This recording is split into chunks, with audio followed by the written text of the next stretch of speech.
Tanner,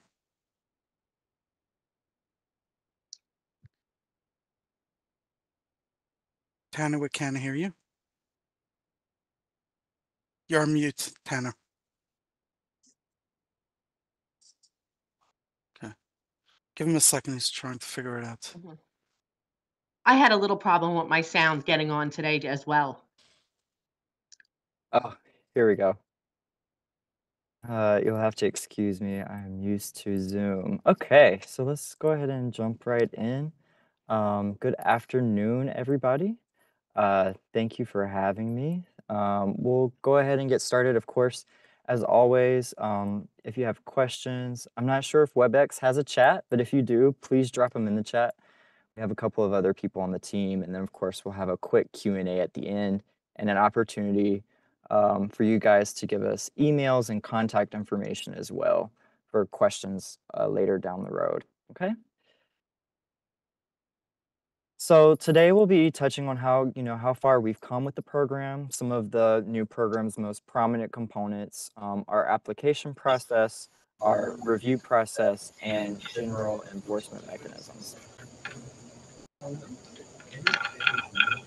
So let's dive right in. Can everybody just mute yourself, please?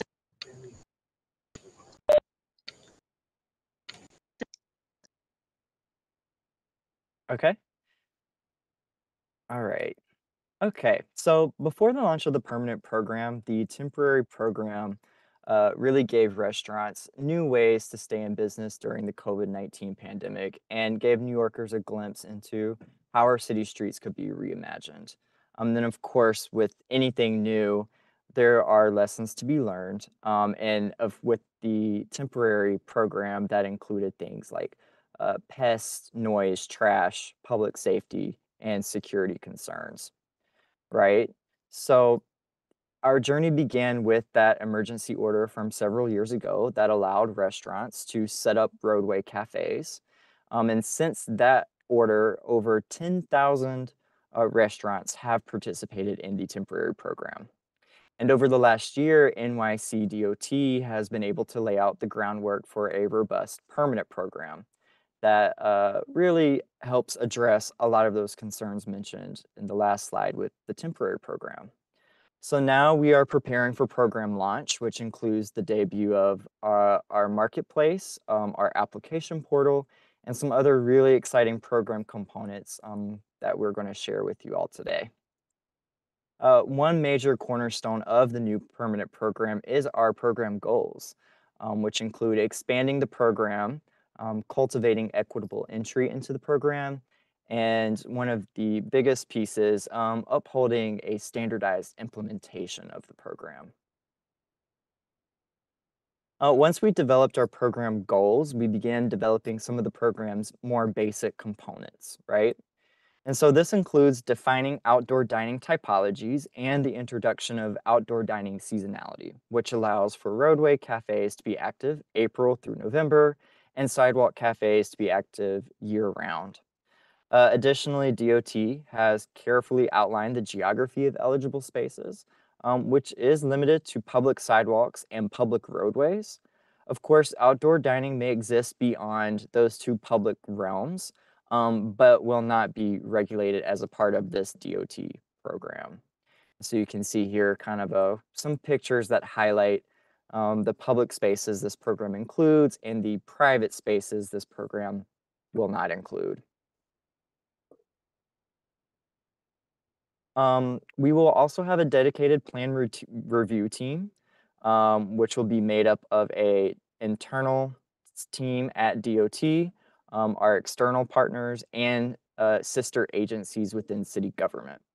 Our largest partners will be you guys, our city's community boards, really to emphasize the permanent program's focus on engaging with the community for their feedback, especially during the review process of the outdoor dining setups.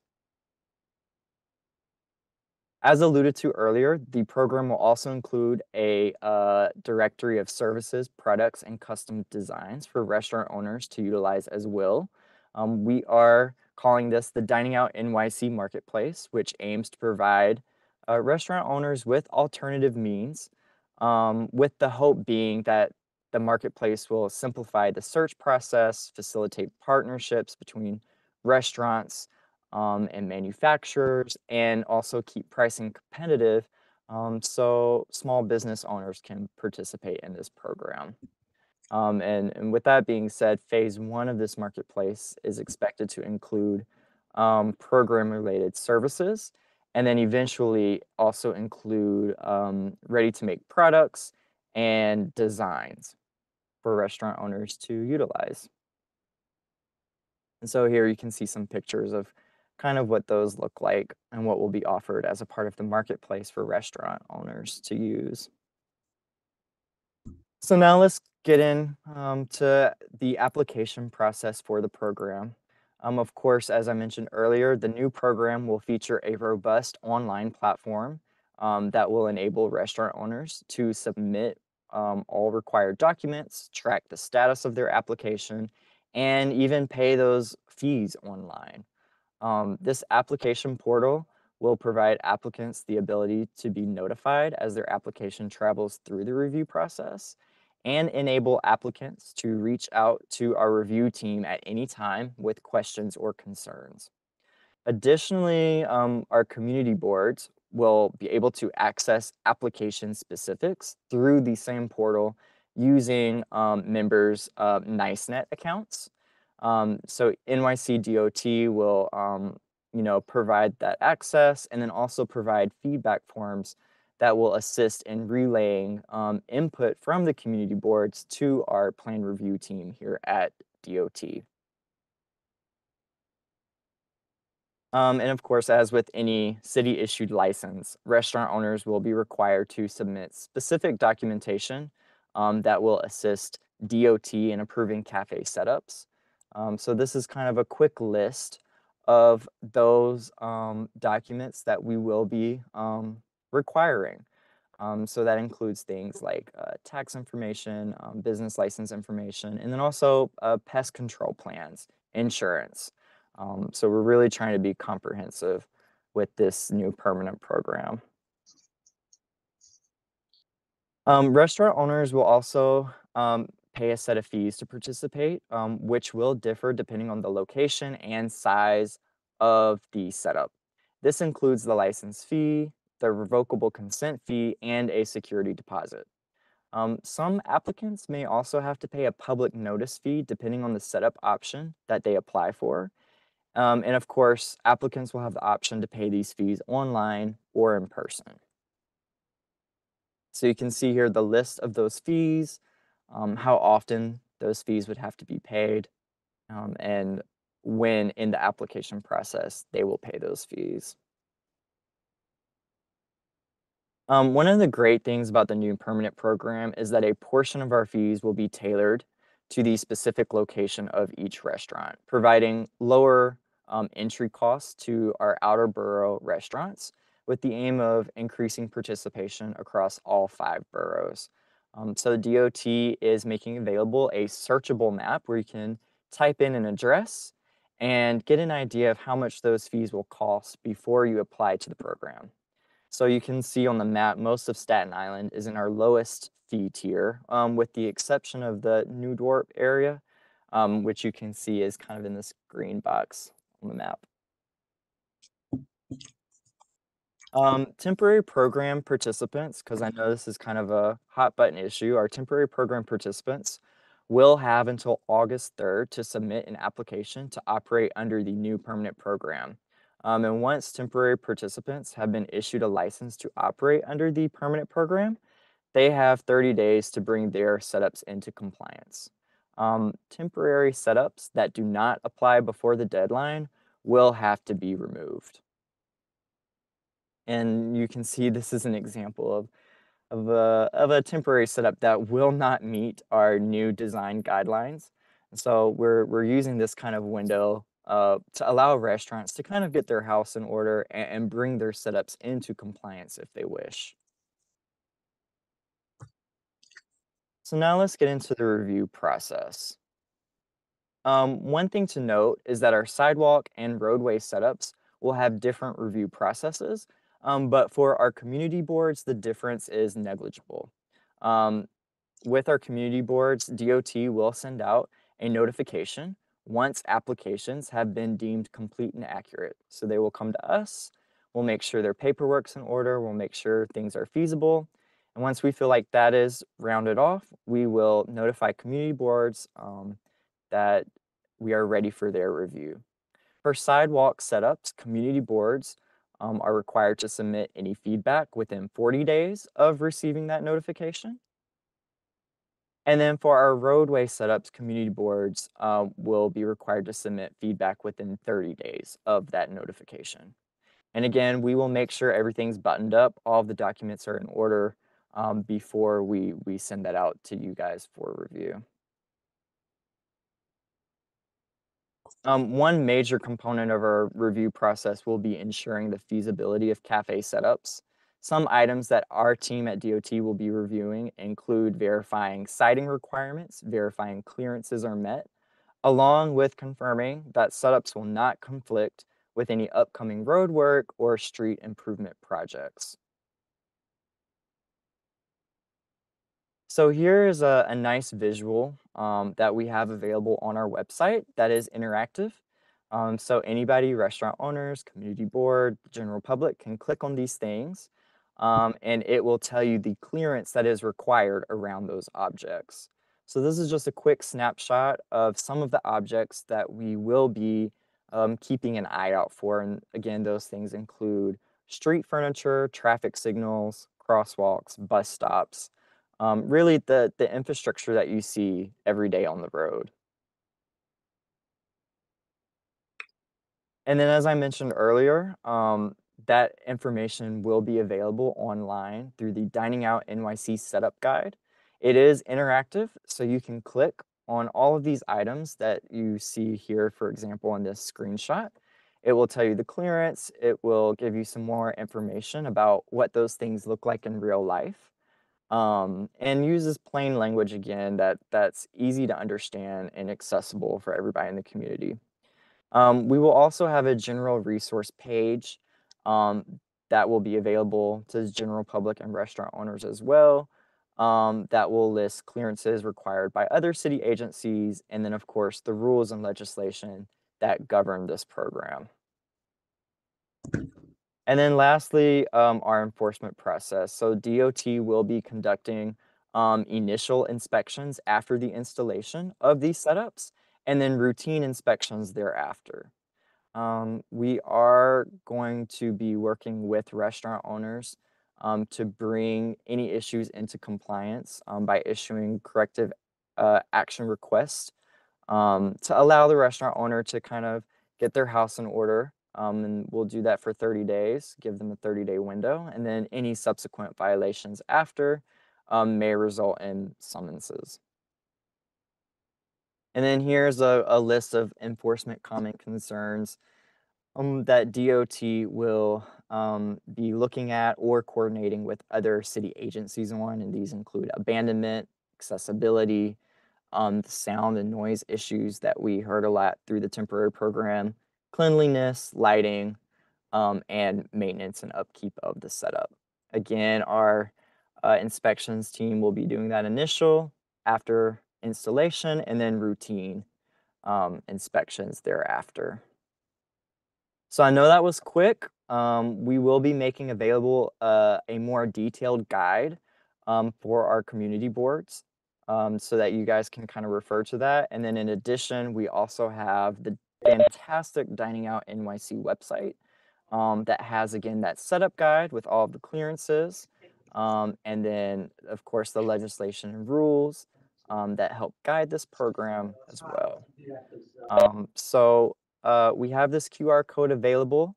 If anybody is interested being added to the Dining Out NYC contact registry, this will help give us a good idea of who on our community boards we should be reaching out to when it comes to our cafe setups. And then it will also help keep you guys in the loop as the program grows and expands. So with that, I don't know if we have time for questions or not. We do. Okay, awesome, Okay. awesome. I I'm have a gonna question. start. I have a question. Okay, go ahead, Jerry.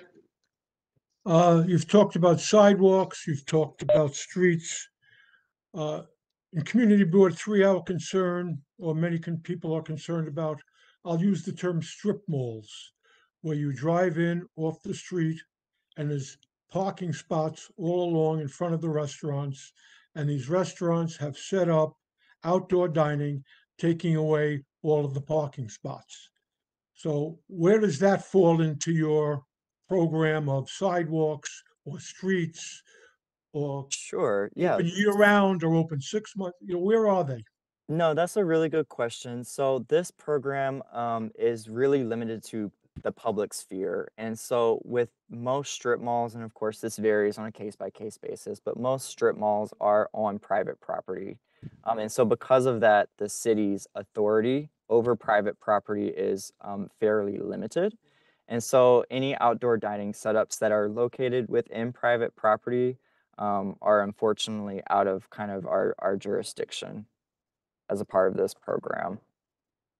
So you're, just to clarify, so you're saying that all of these temporary structures can be permanent structures, taking away all of the parking spots, including handicap parking spots, and you don't have the jurisdiction to deal with that. Does anybody have the jurisdiction to deal with that? I'll jump in over here. Is that those parking spots private property or is that city property? I'm not an expert. I'm just a guy from the community. It's a strip mall. I assume it's private property. There are restaurants, but the city, I believe, somebody in the city requires certain amount of handicap spots in front of these places. They've all been taken away. There's no enforcement anywhere here. So not through this program, DOT cannot enforce anything on a private property. Uh, I, mm, I'm guessing if they are required to have this mall and everything else, they're required to have these handicap spots and they're being taken away. That's more of a zoning issue, that they're not following the guidance of zoning. Yeah, So Jerry, that I might, would think it was department. I would think it's Department of Buildings. exactly. So when you build, I know this, when you build a big project, they usually tell you some conditions to getting approvals is you have to have handicap, elevators, wherever else, accessibility. So if they're violating that, it goes to DOB, not to the DOT. This program is only on city property, city sidewalks and city streets. And the curb. So a community board, I'm sorry to do this, but Sure. in other words, if a community board gets this application and information sent to us by you, and it's on a strip mall, and there's taking away parking by having the outdoors and taking away handicapping, can we reject it based upon any reason? We're not we're not even going to get an application for that because it's not a city property. Thank you. It's like I take my backyard and I just do whatever I want in my backyard. Excuse me, it's shown, the private ones are not gonna be on the street. I can't hear. The You speak- private. No, you can't hear me now? You're a little low, Joan. Yeah, I'm having trouble with the sound, okay, yeah, I had a problem when I was signing on too. Let me see if I can fix that. Can you hear better now? Better now or no? A little bit. Okay, what I'm saying is the private properties are not gonna be on the streets, they're gonna be on the sidewalks. So the only thing they would be affecting would be walkers, not cars. They're not gonna be they can't be on the sidewalk, on the streets, because that's, city property. Then they're forced. No, on the sidewalk, that means city sidewalk. They need to file an application. But knowing a little bit about Staten Island with the malls, those are in their own property. So if they're setting up in the parking lot, so let's just use an example because I was there a few weeks ago. The JCC of Staten Island, they have this whole parking lot. That's their private property. Right. If they set up over their shop, they're not even applying to us because it's their property. Now, if they're legally allowed to do that, that's a DOB question. Right, but what I'm saying is, the private properties are not going to be putting these sheds on city streets. This is what Jerry's asking, what's gonna happen when they block all of these parking spots? But if they're private, they're not allowed to be on the city streets, am I right? Correct. So You can only be on a city street or a city sidewalk if you applied and got approved. right, and the city street, anything that's on the city street, I would think DOT has the authority. Yes. Yes. What I'm saying, to clarify that. Yeah, That's yeah. what I was told about it. Mhm. Yeah. Yeah. I think the best way to clarify that is to think of it as for parking specifically is any metered parking that is regulated by the city of New York. Well, it's not just metered, it's not gonna block handicap spots, because that would be street side. It's not gonna block, it should not be blocking, I should say. So Right. I'll give you a good example. If it's a no standing anytime zone, we'll deny the permit. You cannot set up in a no standing anytime zone. Perfect. Mhm. But if it's a regular parking zone, like let's say has ASAP or some places they don't even have alternate sides because everybody's responsible to clean on their own. It's a regular parking spot, and on a city street, yes, they could apply to set up over there. Right, I saw that in the applications and when I was speaking to someone at DOT, they can be on the street, but anyone on the street can also be controlled and overseen by DOT. That's the important Correct. piece there. Correct. So just to clarify again, I just want to be clear. So you have regulations that if it's on the sidewalk, it has to be closed or shut down a certain amount of time. If it's in the street, shut down and not shut down. So these places don't fall under your purview at all. If they want to if they want to build these permanent structures on their parking area, it can be up forever.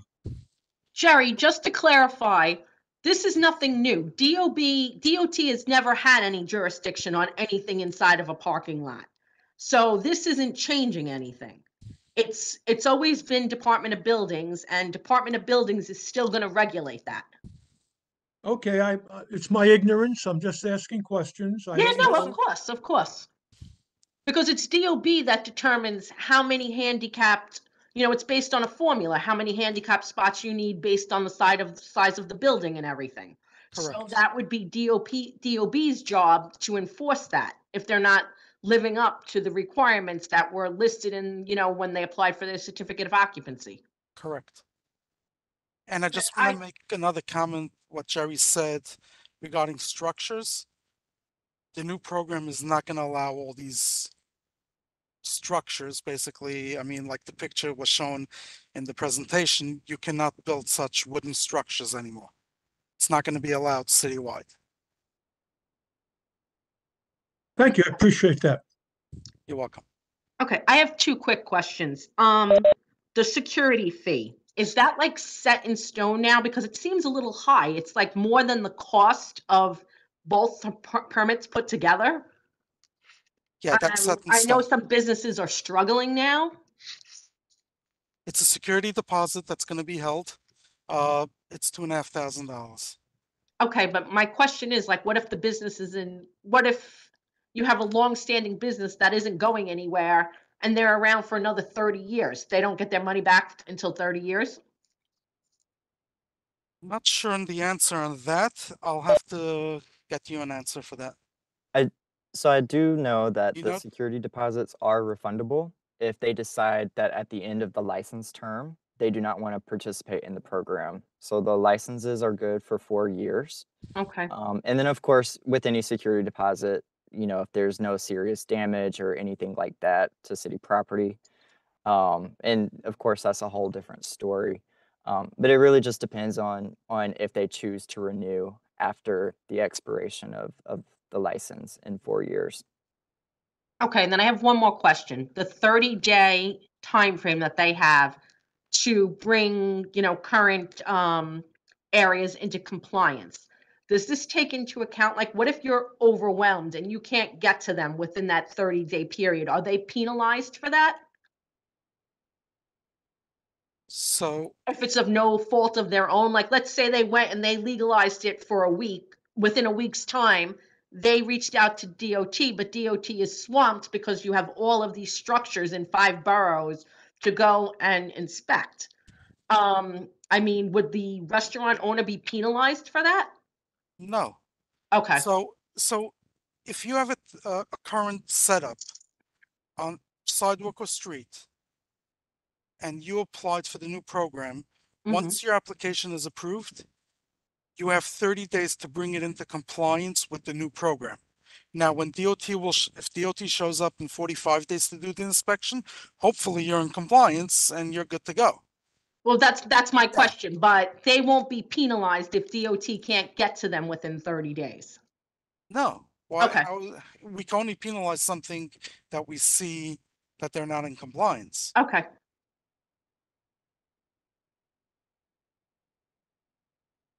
And Hey just guys, to Frank add, from Councilman Borelli's office. sure, go Just ahead, wanted Frank. to, regarding the fee, I think you said it was a 4-year term. So at the end of that 4 years, do they receive a check back and they have to kind of redo it? Or does the fee, if let's say they say, yeah, I want to keep doing this, this is great, does the same $2,500 hold over and it just carries over? Or is it like a, receive a check, send a new check situation? Hannah. So that is a fantastic question. I don't have a definite answer on that. I do know that at the end of the 4-year term, they will have to reapply, just because, our roads and our streetscapes are always changing. And so we want to make sure these outdoor dining setups don't conflict with any road work or expected road work. As for the security deposit, um, the best thing I can say is that I think because we haven't gotten to that point, we don't have a solid plan as of yet. But it seems like if they let us know that they don't want to participate, they would get that money back. Okay, well, and I would just add that if it's possible still to add an option for extension. So, because what's going to happen is people are going to forget to renew it, and then it's going to be a whole debacle, right? It's going to cost time, energy, and money on both sides of the fence. I was in the restaurant business for over 20 years. I have experience with some of the licensing and stuff, and I can tell you firsthand, sometimes things get missed. Mail is not always delivered, or sometimes a staff member grabs it and puts it in the wrong spot, and licenses issues can arise. So if it's easier to just do an extension, and assuming that the property has no issues with violations and that they were doing everything by the book the way they're supposed to, I think even just on cutting a check and refunding and accepting new checks, it would be a little bit easier for the city and for the business owners to just say, hey, yeah, your extension's granted, keep going, great job, and that's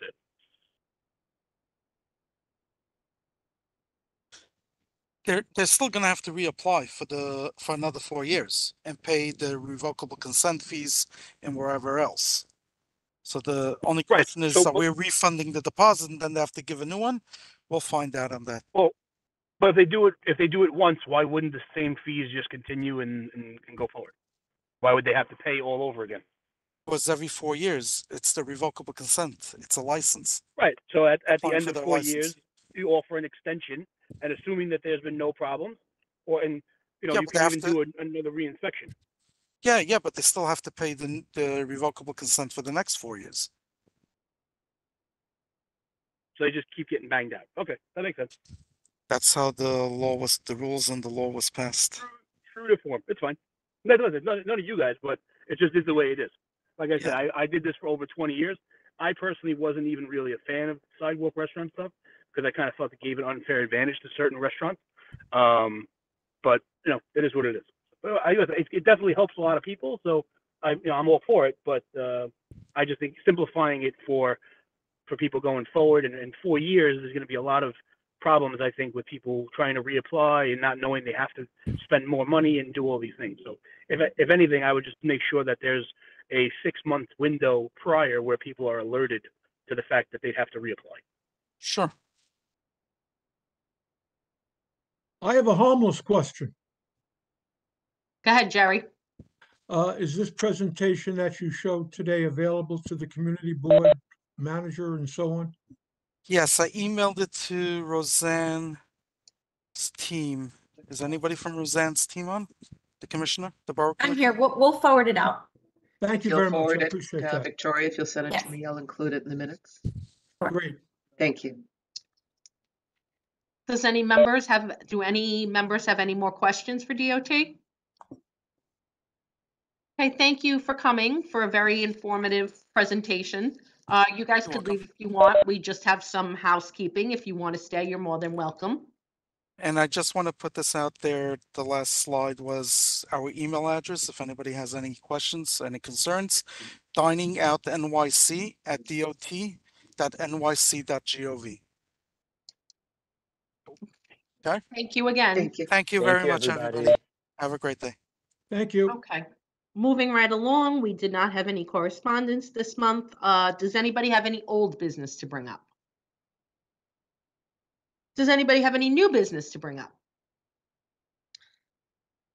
Okay, can I entertain a motion to adjourn then? Motion to adjourn. Jerry first, can I have a second, please? Anybody? No one Second wants on to the go motion? home. Elena, second. I'm not going home anytime soon, but okay. Thank I you, am Elena. home. Second, thank you. All right, thank you, everybody. I just want to remind you that next month it is March, so that is the annual borough budget consultation. So there will be 2 meetings of the borough board, one at 10 o'clock and one at 4, as we do every year. So just a reminder, and if you do know of any groups that would like to apply for discretionary funding, please send them either my way or Brooks' way, and we'll give them the link so that they have a platform to ask for some funding. Nothing in That is person yet? Wednesday, March 6th. If it's okay, I just want to make an announcement. Sure, go ahead. I just want to make sure that everybody's aware that the summer youth employment application is out. The deadline is March 1st. Definitely an opportunity for young people to apply.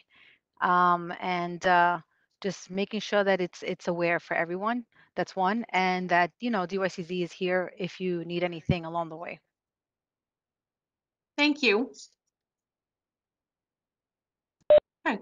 Anybody else have anything to bring up? Okay, we will see everybody next month then. Thank you. Thank you Thanks, very much. everyone. Bye now.